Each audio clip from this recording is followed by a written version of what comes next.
எல்லோருக்கும் வணக்கம். Welcome to Mallika Narayanan YouTube channel. இந்த வீடியோவில் நம்ம என்ன பார்க்க போகிறோன்னா, தயிர் வடை எப்படி செய்கிறதுன்னு பார்க்க போகிறோம். அதுக்கு தேவையான இன்க்ரீடியன்ட்ஸ்: உளுத்தம் பருப்பு 1 கப் எடுத்துருக்கேன், 1/4 கப் அரிசி மாவு எடுத்துருக்கேன், வெங்காயம், கொத்தமல்லி, கருவேப்பிலை, கேரட் துருவி வச்சுருக்கேன், உப்பு தூள், சீரகம், மிளகு, எண்ணெய், சிறிய துண்டு இஞ்சி, பூண்டு, பச்சை மிளகாய் 2, அப்புறம் தயிர் எடுத்து வச்சுருக்கேன். இப்போ எப்படி செய்கிறதுன்னு பார்க்கலாம் வாங்க. உளுத்தம் பருப்பை 1 மணி நேரம் ஊற வச்சு அரைச்சி வச்சுருக்கேங்க.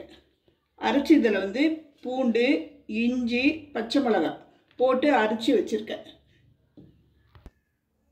மிளகு பாருங்கள், 1 எப்படி அரைச்சிருக்கோம், 1 அரைக்கணுங்க. தேவைக்கேற்ப போட்டுக்கோங்க. சீரகம் போடுறேன், உப்பு தூள்,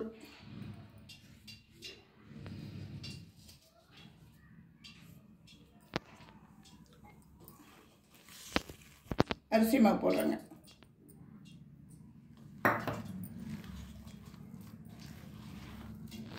கிரைண்டரில் அரைக்கலாம், இல்லைன்னா மிக்சியிலே அரைக்கலாம். உங்களுக்கு எப்படி வசதியாக அப்படி அரைச்சிக்கோங்க. கெட்டியாக அரைக்கணும். லூஸாக அரைச்சா வடை சுட முடியாதுங்க, கெட்டியாக அரைக்கணும்.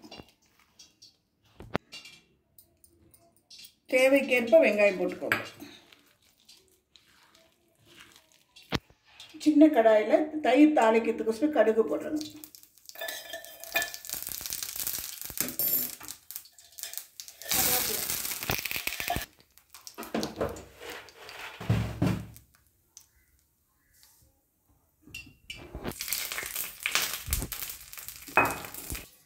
உப்பு தூள். இதை இப்படி கலக்கிக்கணும், உப்பு எல்லாம் போட்டு நல்லா.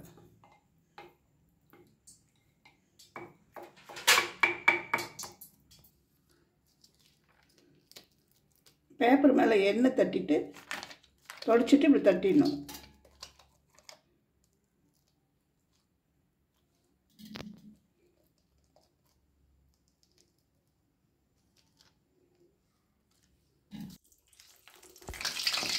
ஒரு தட்டை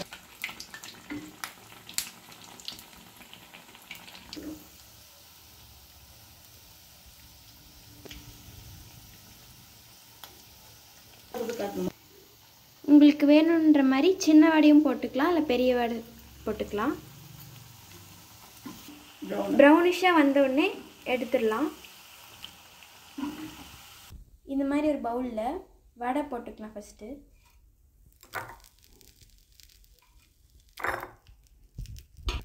நெக்ஸ்ட்டு இதில் தயிர் போட்டுக்கலாம்.